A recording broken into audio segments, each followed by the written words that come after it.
Hello, everyone. My name is Karl Lentini. I'm an independent filmmaker based here in Austin, Texas. And Men of Law is my film that hopefully will come out later this year. There's the poster for it right there. And I started this podcast to draw attention to the subject of human trafficking, which the movie is about. But I have also expanded into areas of health and wellness, which is, of course, important to everybody.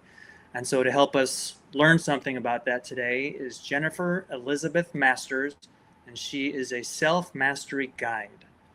So, thank you so much, Jennifer, for being here. Thank you, Karl, for having me. It's a pleasure. So, you said you had Googled yourself to find out what do you do? What do you do? Well, I do so many different things for so many different people. I guide women. I don't want to say I don't work with men, but it's mostly women, usually from, I would say, early 40s to 65 or 70, to self mastery, authenticity, loving themselves, being unapologetically them, and knowing who they are. So many women have a tendency to lose themselves in relationships. They lose themselves as being they're a wife, they're a mother, they're a daughter, but they don't know who they are inside. And a lot of women don't have a clue what it means to be self-realized, to know thyself, and how can you be true to your own self if you don't know who you are? So that's what I help people do. I help women really come to a loving place of acceptance for who they are, especially after narcissistic abuse. That was my path and journey. And you talk about sex trafficking, and I personally experienced molestation as a child with four different men. So I'm aware of that trafficking, what that does to a human, how it fractures the persona and the self-esteem. And so then you end up in a protective mode, often disassociating, not even being present in the body. Most women that have been molested, and it's not so prevalent in men. I think men have a tendency to kind of shove it down when they've been molested. I'm not saying men don't get it, but women have a very different resolution for molestation. It really affects their self-esteem for the long haul. So I help them overcome that. So, you're someone yourself who has been through trauma at a very young age, and I'm sorry that happened. But you're on the other side of it. You've been Yes. through it. I can't imagine how horrible it was, but you're in a place now where you can help other people. And you said mostly you guide women who are 40s and up. So those are women, I would imagine, generally who have lived some life. They've Yes. yeah. Usually have been divorced once, or if they're married, they're unhappy in their marriage. There's, women go through a midlife crisis just like men do, only we don't call it that. And so often women in their 40s are divorcing whoever they're married to, because who they married and who they were when they married is very different than who they are when they're in their mid 40s and 50s.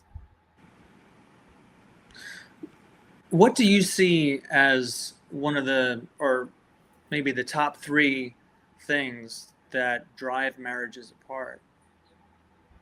Number one, I would say, um, non-acceptance of the self, low self-esteem. So when you have low self-esteem, when somebody says, hey, I don't like how you made up the bed, we take offense to it. When you have healthy self-esteem, you go, oh, what didn't you like about it? I'll try and do better next time. You can take it with a grain of salt, let it wash over you. Whereas when you have low self-esteem, you take everything to heart and everything hurts you. So there's a vast difference between communication with someone who has healthy self-esteem with somebody who has low self-esteem. So communication, being inauthentic.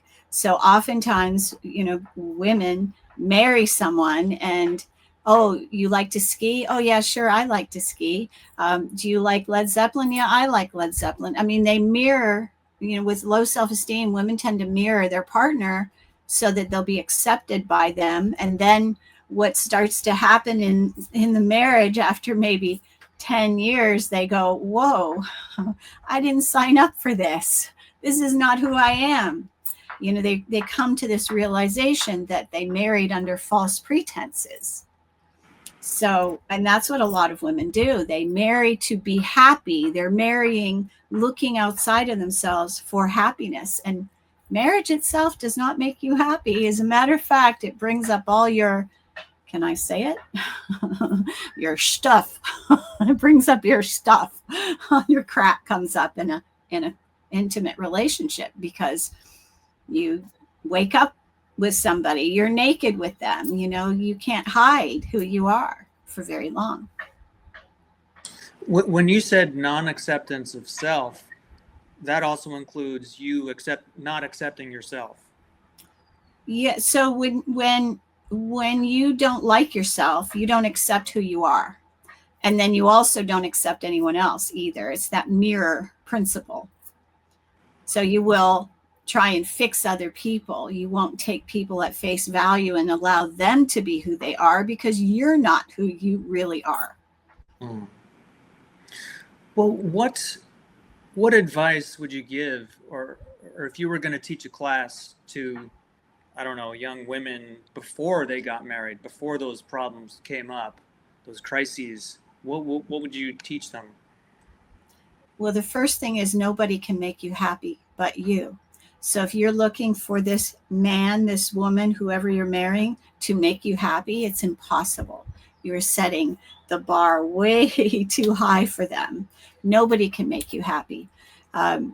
So it's a matter of being able to accept yourself as you are, looking to yourself to feel good as opposed to looking for someone else or something else to make you feel happy or good. We're in a society today where there's so much reliance on other things like mushrooms and pot and alcohol to feel good. What about just life? So when you're unhappy with yourself, you're going to hate your life as well. And so when you're happy with you, you love life. But it all starts inside of you. And unfortunately, here's the truth: society and our programming parents and teachers led us to believe to focus on everyone else. We focus on getting a good job, getting a good education so we can get a good job, which is external, right? Getting that good education so you can find a good partner and get married, also external.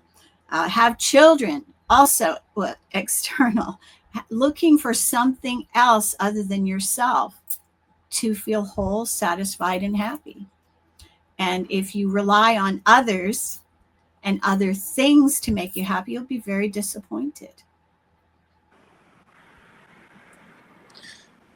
Now, on your website, you have a blog about something I'm just fascinated with. You're helping ladies with trauma, divorce, personal problems, and then you connect it to health, and you cite actual studies on this. So could you go into that part of it? Well, I can use myself as an example, but I mean, I've worked with thousands of women with low self-esteem, and typically women with low self-esteem are subject to lupus. Lou Gehrig's is another, but fibromyalgia is one of the biggies. So your health is going to be affected if you don't like yourself, if you don't love your body. You will say nasty things to yourself, and your body is always listening. So if every time you look at yourself in the mirror and you go, I don't even like to say this, you tell yourself that you're fat, you're ugly, and you're making self-deprecating comments, all of those things come back on you. It's like a boomerang. And if you hate anyone, and I can attest to this one, when I hated my mother, or I hated the people that molested me, I was sick.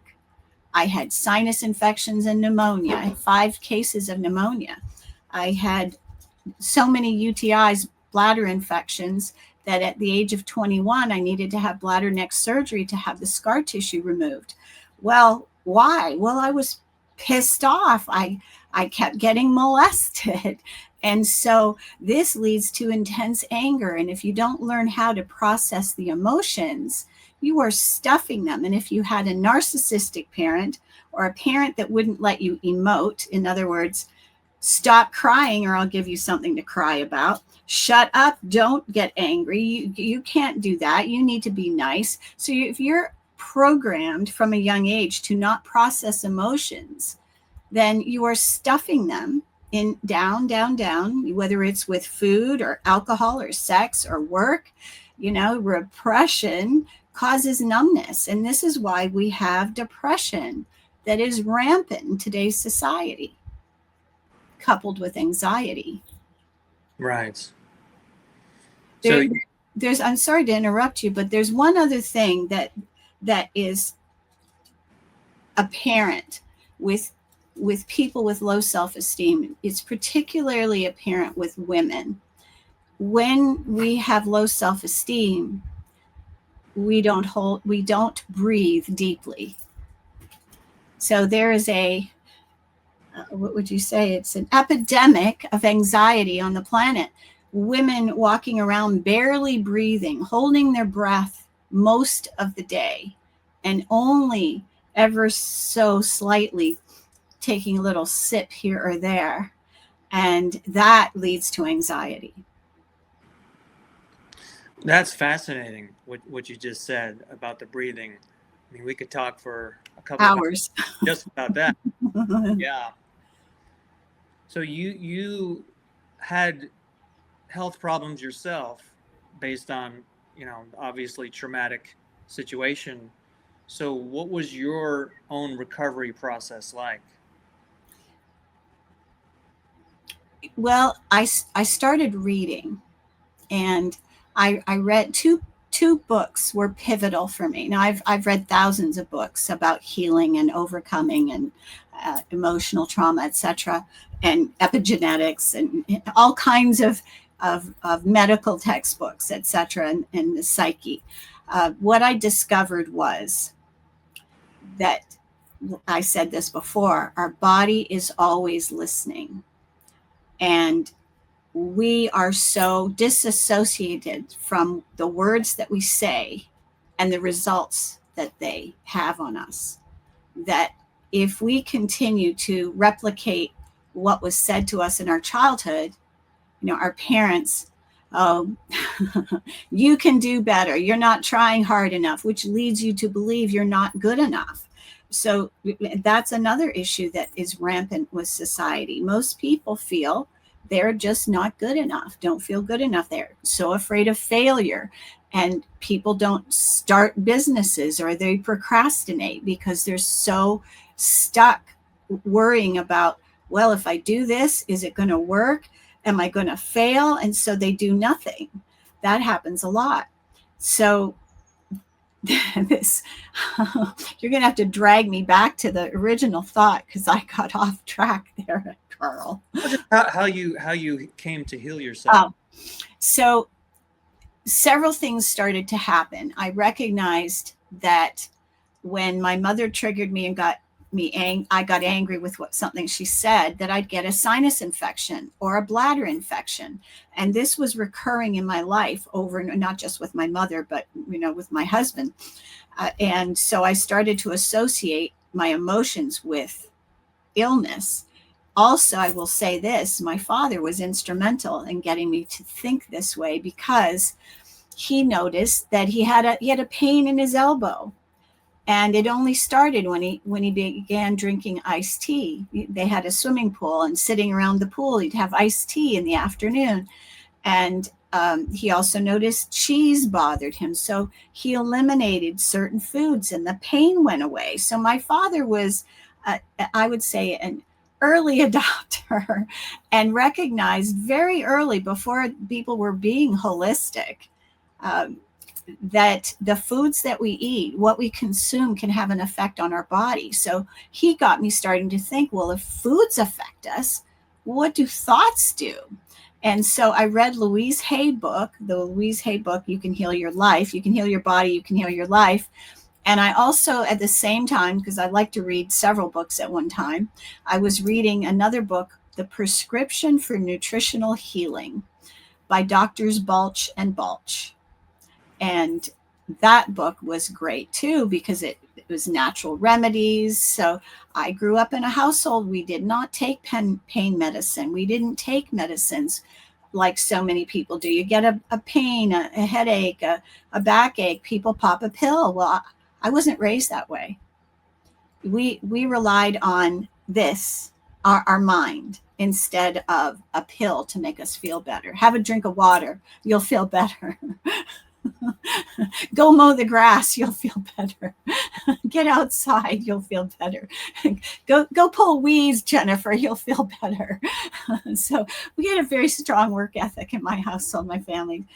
And of course, I also became a landscape designer, architect, and having that landscape business helped to ground me in my body. And after that, I started my healing business. But so what started to happen was I recognized every time I had a thought I'd get about my mom that initiated anger, then next thing you know, I've got a sinus infection, and then I have pneumonia. Holy cow. Pick up Louise Hay's book. Oh, angry words left unspoken, usually to someone close to you. So I don't know if you've ever been around a narcissist, but typically speaking, you can't retort, because if you do, the dragon comes out. Their anger gets worse. So you would grow up, if you had a narcissistic parent, you'd grow up suppressing your emotions and keeping your mouth shut. You weren't allowed to speak. You couldn't even be yourself. You couldn't even be authentic. You had to be a version of who your parent was. My mother thought I was an extension of her, not even my own person. So that was part of the issue too. I didn't know who I was. But what I noticed is, as I started doing the mantras, so let's say the mantra for sinus is, I process my emotions with ease. I am safe. I am free. I am loved. So I would do that mantra multiple times during the day, and I would notice, oh, the sinus infection is clearing. And so every time I got sick, I would do the mantra for whatever the illness was. And I noticed how powerful my words were. Fast forward 10, 15 years of me doing this, learning to love myself, watch what I said to me. I started to look back at the old me, go, I'm not depressed anymore. I'm not anxious anymore. I'm not sick anymore. So this self-love thing is a big deal. So when we love ourselves, we're telling ourselves and our cells, the cells of ourself, I am loved. Which feels better? Just try it right now. Say to yourself, I hate you. Now say to yourself, I love you. Which feels better? I love you. And see, that's the cells of the body are living things. They're alive. I don't, this is going to sound a little bit mystical, but I talk to plants. I talk to trees when I was doing landscaping. I would sometimes show up at a client's house and they'd go, I don't even know why I called you, but something told me I should call you. And I'd go, well, this tree is probably what it is. The tree needs some attention. It probably wanted you to call me. So because trees have a consciousness, plants have a consciousness, our cells all have a consciousness. So, excuse me, if you speak love to the cells, you're going to be a lot healthier than if you speak hatred to your cells. The other thing I noticed was when I was telling myself, and I don't like to say these words together, but I would tell myself that I was overweight. And every time there's a 3-letter word that we say to ourselves preceded by I am.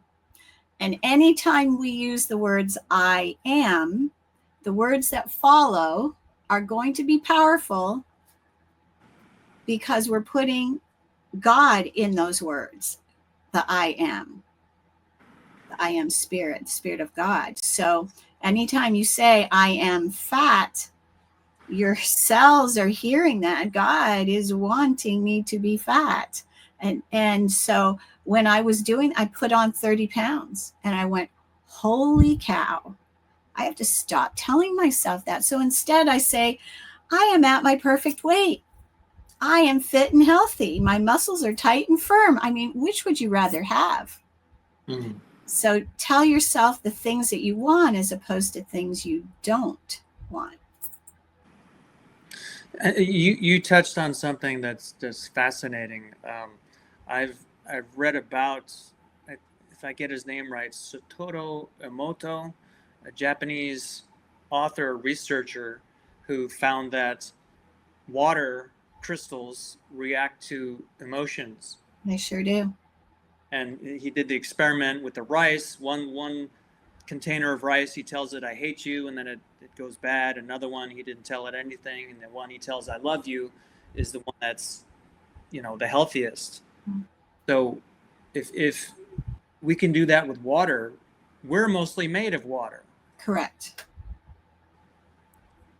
So it's the same thing. It just validates what you're saying. Our words are way more powerful than we've been led to believe. So we can extrapolate that further, that we are also way more powerful than we've been led to believe. We're not helpless and hopeless. We are creators, and we are creating 24 hours a day, 7 days a week. So even while we sleep, we can be creating. So what's an example, if you could give me an example of someone who comes to you for help, and then the process of how you help them? Okay, I'll give you an example. Michelle, I just talked to her today, as a matter of fact. She does sales, so I've helped her with multiple things. One day she was writing her real estate exam. She says, "Can you help me pass my real estate exam?" I said, "Sure." So I prayed over her. I prayed for a successful exam. She texted me when she was going into the room to take the test. And so I sent her loving energy. I cleared anxiety. I cleared fear. I cleared self-doubt.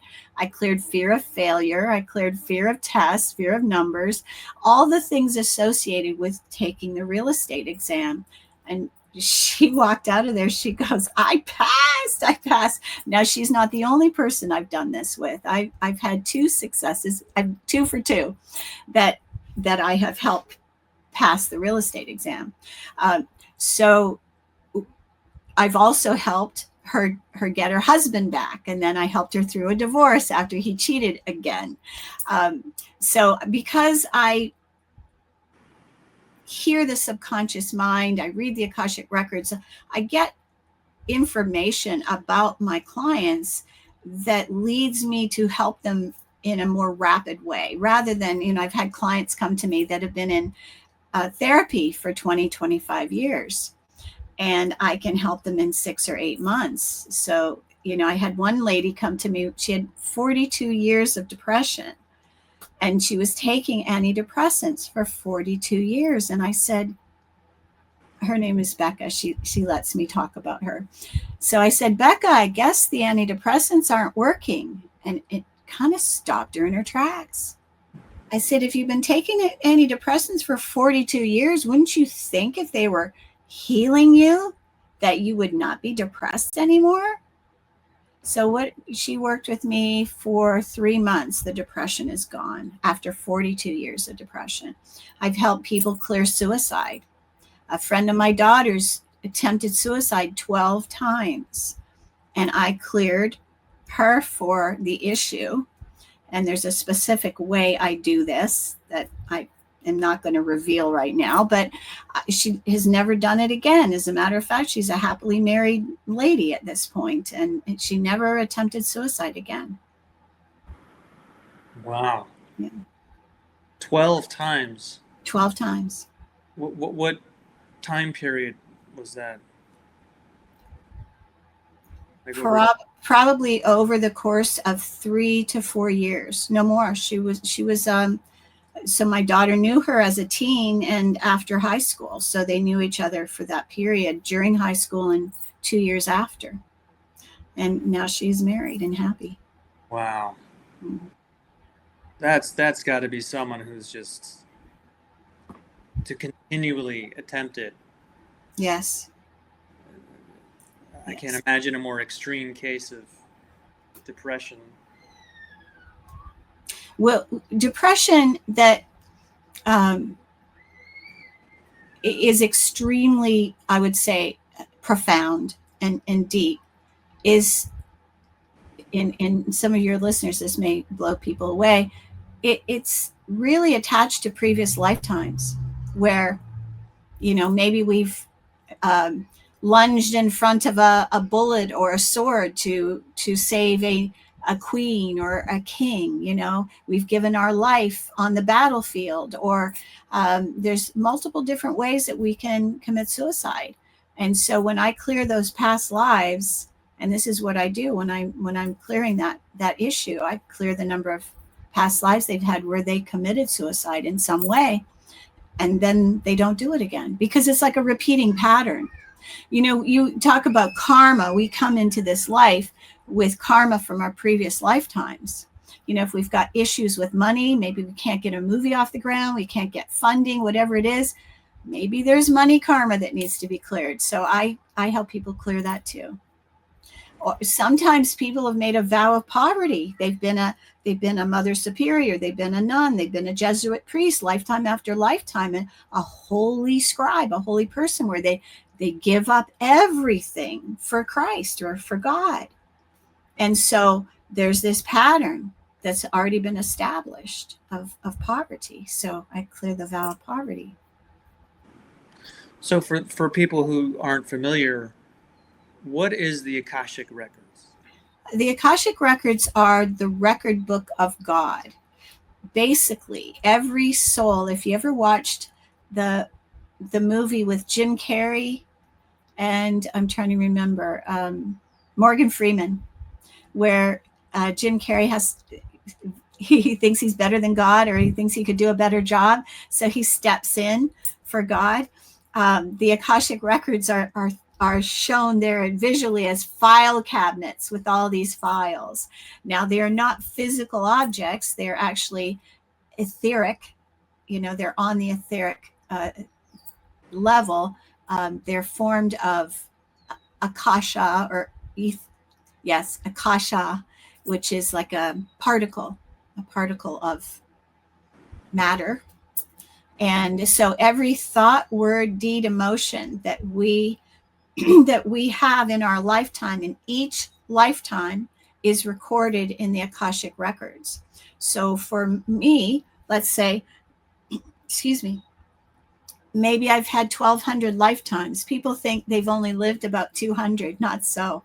Most people have lived 1,200 or more. Wow. So past lives contain all kinds of things that we've done. So that's part of what I do, as I look into the past lives. Where did you, who teaches this? How do you learn about that? Well, in my case, it was a shaman. Excuse me, I'm so sorry. Good idea. I went to Bali to study. It was a 2-week foray to Bali, and we studied and chanted and meditated and did all kinds of things and tapped into the Akashic Records. And that, interestingly, my mother, I explained, my mother is a narcissist. She lost her parents when she was 5. Her mother was 32 years old when she died. Well, I was born when my mother was 32. Interesting.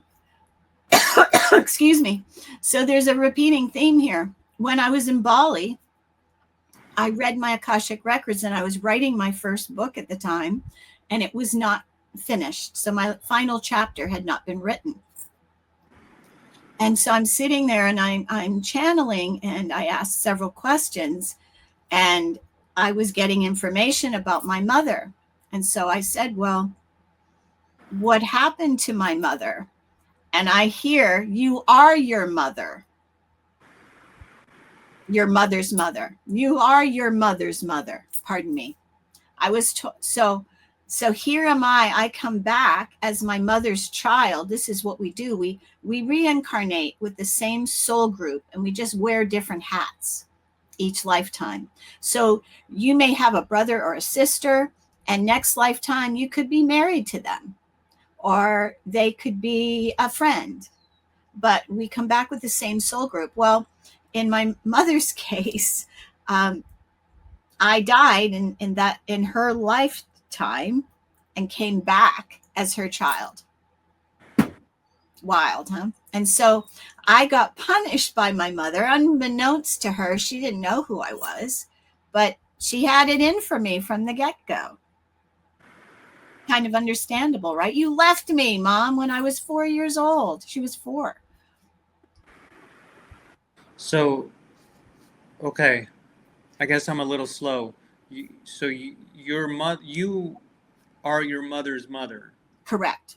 Okay, and your mother was upset because you left her at age 32, young, when she was 5 years old. Yeah. Okay. I mean, I've never told her that this was the information I was given, because I know what she would say to me. She'd say, Jennifer, that's nonsense. That's nonsense. But the information that comes out of the Akashic records is accurate. It's been scribed by the angels, the angelic realm. And so when we go to the other side, when we go to heaven, we are met with a master guide, because I'm sure the next question is, well, what are the Akashic records for? They're not just for divination, are they? No, they're for your life review when you get to the other side. So there's like a holographic screen, and they show you movies of, you did this. Look at how you yelled at this dog, how you made the dog feel. Look at how you treated this child, how you made you're not judged, but you end up judging yourself when you're doing the life review.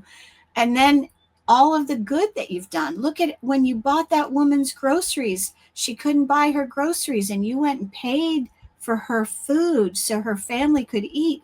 Look at how that changed her life. So we're shown the good and the bad. It's a highlight reel. Mm-hmm. That's fascinating. That it's a universal database. It is. It's a universal database. Yes. So I feel like you want to mention about doing sessions with me and how spirits from the other side can come through. I felt like that was your next question. Yes. So about the other side and spirits coming through. That's true. They do. Not always. But when there's a message, something that someone needs, when they come to me for healing, I have been working with people before where I am working, and I won't say I go into a trance, but I'm going within, I'm going inside. And so then I'm open to receive information and messages. And I remember working with one woman, and I said, I taste dill pickles. And she goes, that was my dad. My dad loved dill pickles. So this is the type of thing that started to happen in my sessions. Another time I'm smelling stew. And my client said, well, I'm cooking stew right now. So, and I'm on Zoom. They're on, maybe in Italy or some other country or some other part of the world. So it just depends. So there's the database, and then there's spirits. So and there's a ton of questions there. Do spirits stay in this other world, or are they immediately sent back to another life? What is It depends. It depends. And it's kind of like inscription. You know, it's like the draft. You can't say no to the draft. When it's your time to come back to Earth, you can't say, no, I want to stay. You got to go. You got to go. So there are layers. Like heaven is not just one playing field. There are layers. There, you could say an echelon. And some people go to a certain layer, and more evolved people go to another. It's how many rays? There are rays. Ascended masters are at the 6th ray level. So that should give you an idea. So when we leave the planet and go, we're probably in the 1, 2, 3, 4, maybe 5, depending on how evolved we are, layer. So it's like a hierarchy. Yeah, levels of ascension. Yes. Okay. Yes. So why is it important to do self work on this planet? Because it gives you a better place. You'll have better jobs on the other side. There are jobs. We get placed, and we're given tasks to do according to what our gifts are, what we're best at, or what we need to learn. Mm-hmm.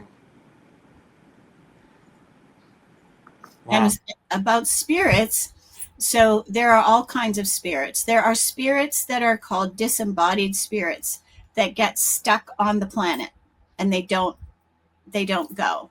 They're afraid. They've maybe done some bad stuff, and they're afraid they're going to go to hell, so they don't leave. So they stay stuck here, or they're so attached to a place. Like cats are very attached to the place they live. They don't like to move. Some spirits get people get very attached to their homes and don't want to leave. So they don't go to the light, or they think they can't go to the light. Mm-hmm. So there's those, but there's also, when somebody leaves the planet, so we're leaving our body, but we're the soul first, the body second. So we are souls, right? Living a human experience. We're in a borrowed physical form. This vessel, this body is our vehicle to house the soul. Otherwise, we couldn't be playing on this planet the way we do. We wouldn't be able to taste food and hear and smell, etc. In heaven, there's no vocals. We don't speak. It's all telepathic. We don't speak. It's all mental telepathy. Wow. Communication, yeah. And that actually starts in the tunnel of light. How do I know? Because I've been in the tunnel of light. And when you think a thought, the beings that are with you will reflect whether your thought was accurate or not, without judgment. There's no judgment.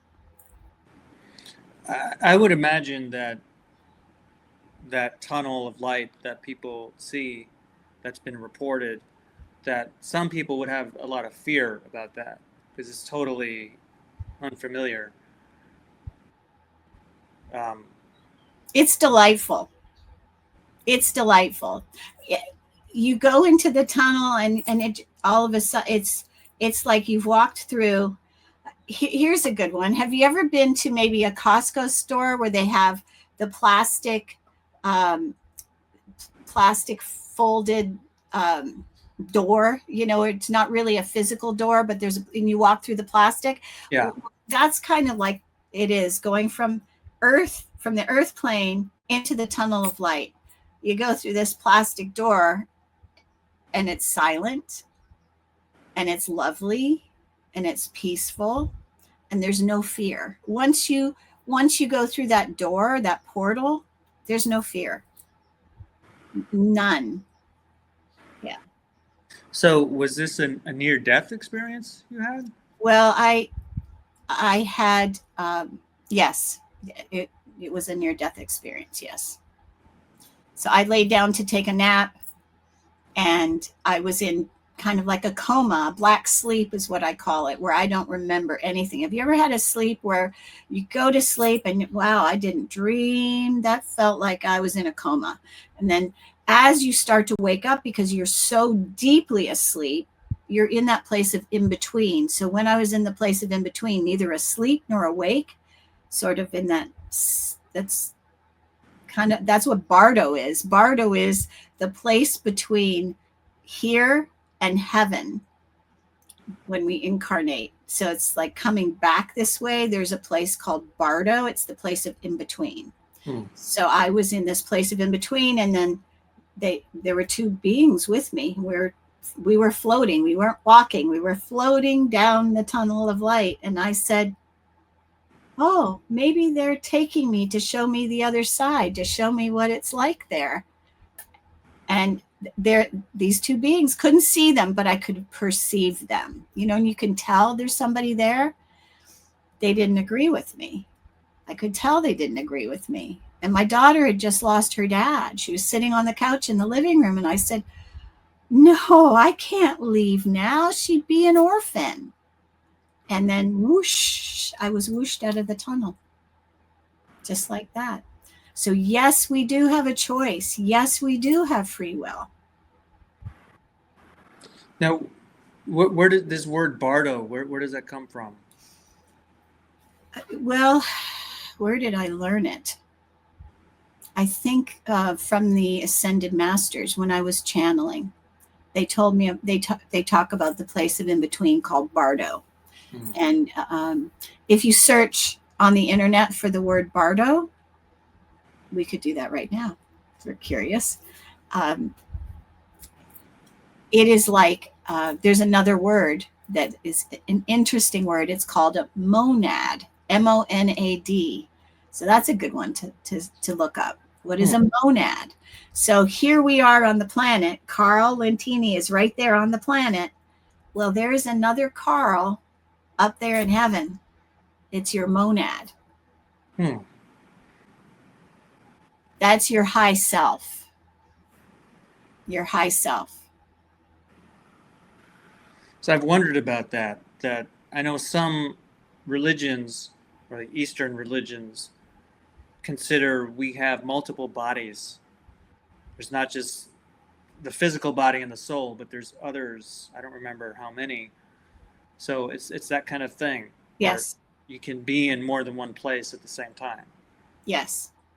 Yes. I've got another interesting experience to share with you. This is wild. So I have bilocated.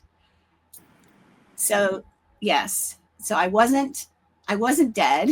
I was very much alive. I was living in California, and my son has a pool company, Pisces Pools, in the Denver area. And apparently I walked out on the pool deck. He saw me on the pool deck. Yeah. So wait, this guy saw you on the pool deck? It's my son. My son did. Saw you on the pool deck. Yeah. And then where was your other? I was in California. I think I was taking a nap. I was sleeping. Wow. Yeah. That's what the gurus in India do. They bilocate. They could be meditating in one place and show up somewhere else. Yeah. Now that is fascinating. Was it another physical body, or just a semblance of? He said I looked real to him. Yeah. He said I looked real, like whole. He described what I was wearing. He said you were wearing shorts, and he told me about the top. I was wearing a tank top. I asked him, did I look hot? And this wasn't. saw someone through the trees, weren't sure. It was like, No, he was cleaning a pool. He was cleaning a pool, and he turned around. He could feel me, yeah, and he turned around, and I was standing there. wow. So that's fascinating to me because Mm. I never met someone who bilocated. That's pretty cool. Just Well, here's the interesting thing, though. I was not aware that I was in another location. So, have I done it since? I don't know. But this was years ago. So, probably good 10 years ago, I did that. and it's not some random person. It's someone you That love. knows me. Yes. Yes. I've heard about gurus doing that, and Yeah. I've also heard about certain saints or people who became saints in more than one location. Yeah, I would love to do that. Well, so this is the thing, is that we have very little concept about how much we are capable of. I can give you an example. I had a vision that my daughter was going to be violently attacked. She was on a cross country team. She had just started going to this high school. It was in Alpharetta, Georgia. It was a very affluent high school. And she was on the cross country team, and she had just started ninth grade. And I had a vision that she was going to get attacked they would run through the woods, and that there were going to be multiple people attacking her. I won't go into details, but you can imagine. So I had that vision, and then I heard it wasn't, two separate things happened, that I needed to move to Boulder. And I lived in Georgia for 28 years, way longer than I thought I would be there. But I'm from Toronto, which is interesting. But so I saw, as an intuitive, sometimes I see things, sometimes I feel things, sometimes I hear them. So sometimes it's like a video playing on my mind, like this, it's like a YouTube video of the mind. Well, this was like a ticker tape parade of Boulder, in all block letters, like do it now, move now. And I had a landscape business. That was what I sold my business, moved to Boulder within 2 weeks of that message. Yes. So then, wrapping up that story, come to find out, when my daughter talked to a friend from high school, it was like a year later, a young girl on the cross country team got raped by multiple members of the cross country team, dragged into the woods and raped. It would have been my daughter if we'd stayed. So what I was going to say is, we can also, what's the word? Where we see, you project your energy to a spot, a location, and you can see what's going on. There is a word for that, and right now it is escaping me. It'll come to me in a minute. Remote viewing? Yes, remote viewing. So when I told my daughter we were going to move to Boulder, she was ticked, because she was just started this, high school career in this beautiful campus. It was absolutely stunning. And I said, no, we're going to move. I pulled her out of school mid-semester. We moved in October. So when I get a message, I listen. If I had delayed or waited, something horrible could have happened to her. So we moved quickly. So before we moved, I took her out to dinner, and I said to her, Ariel, I want you to send your energy to Boulder. See what it's going to be like when we move there. So she turned her head away from me. And then she turned her head back and she goes, darn. I said, what? She goes, I'm going to be surrounded by friends. It's going to be great. So she was on board. She, as much as she didn't want to move. And that's exactly what happened. We got to Boulder and she was surrounded by a group of friends. And it was fabulous. This whole group of friends did things together. They They went hiking together. They did trick or treat, Halloween together. Yes, it was a really good experience for her. Wow. I've often had the thought, and this ties back to those Akashic records, and this isn't just me saying this. There are like scientists who believe this, some who believe this, that I think they call it eternalism, where there's really no past, present, future. Mm-hmm. We just kind of see things that change, and Yes. the progression of time. So in this, how do I say, in this world where everything that can happen exists all at the same time, Yes. then in a way you're not really predicting the future. You're just seeing The now. yeah. It's folded in on each other is how it is. It's all folded. It's like, when you think about opening draperies, how draperies fold onto each other, that's how it is. That's how time is. Mm-hmm. And then time is relative, to what's happening in your life, how old you are, what you're doing, emotions. So what is time really? That's a whole nother. Well, off planet, there's no time. No time. Yeah.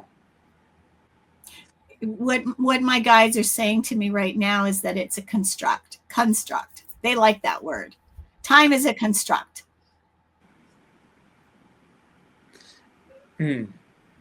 Yeah, it's like I would need to sit down and write my thoughts out. It's kind of hard to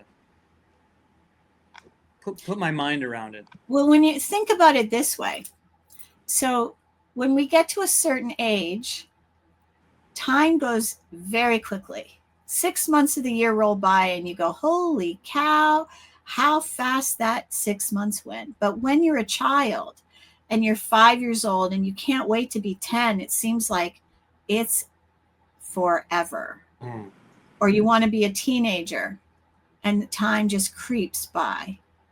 Or you're waiting for the summer vacation to come and it happens so slowly. So the younger you are, the slower time moves. The older you are, the faster it moves. Yeah.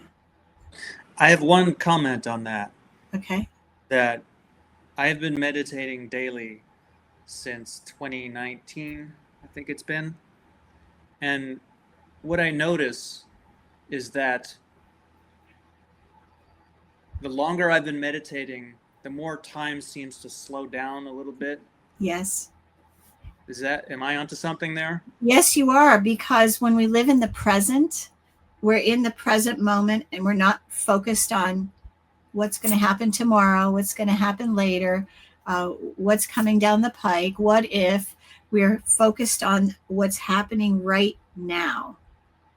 This is where joy is. This is where miracles happen. This is where manifestation takes place. So the gifts are many when we're present in the now. And when we focus on the future, we're actually harming ourselves, because that's where depression comes from, focusing on the past, and anxiety comes from focusing on the future. So live in the present moments. Absolutely. It's where it's at. Mm-hmm. I feel like meditation does many things. One of the things is it opens up a little bit the awareness of the world around me. So I don't know. I think maybe because I'm aware of more things, it's like they say, stop and smell the roses. Yes. Well, I'm doing a little bit more of that every day, I think, by meditating. So it's strange. It's hard to describe, but I'm glad you understand. Well, I think when we meditate, we're much more in touch with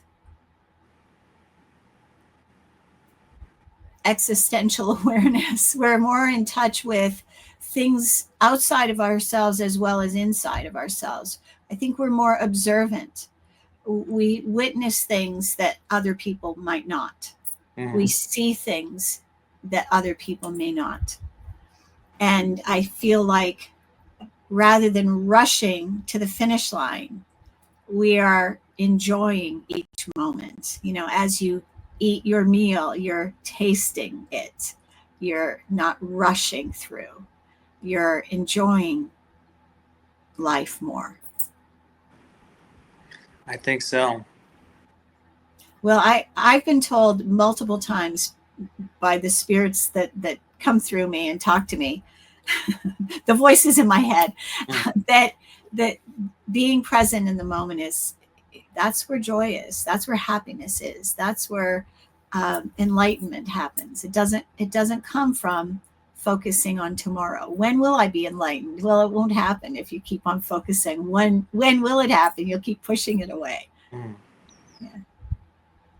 And we could go on for hours, I'm sure. I wanted to ask you one more thing before we wrap up. You wear copper? Yes, I do. Now, what is the significance of that particular metal? I don't have gray hair. I'm 70 years old. I have no gray hair. Well, it's very grounding. I use that. That's an aside, but copper does contribute to not having gray hair. Also joy, joy at the moment. But copper helps to keep me in my body. You know, I tried to leave the planet already, and you know, I'd like to stay here as long as I can. So, you know, because I'm dealing with the etheric often and frequently, I really need to be in my body. So it helps keep me in my body, grounded. Yeah, I'm learning about grounding, putting your bare skin on a tree or the earth. Sitting down on the ground, walking barefoot, putting pennies in your shoes. There's a lot of different ways to do that. Yeah. Yeah, because I heard they're going to stop making pennies. So on the pennies I have. Right? I have a jar full of them. Come to me. I have lots of them. Yeah, I have a grounding mat under the desk. And I have one on the bed too. So, Holding a stone, you know, that will ground you. For years, I used to meditate holding a stone, a crystal, something, and often hold it on my heart. What I will say is when we've been molested, we have a tendency to not want to be in our bodies. It is prevalent with people that have been molested, that they don't feel safe. And so that's one of the things that I try to help people. Well, I do help people do is feel safe in your body, because the body isn't the problem. You know, it's not happening now. It happened in the past. You're safe now. Your body is safe. So affirming that will help you to feel more safe too.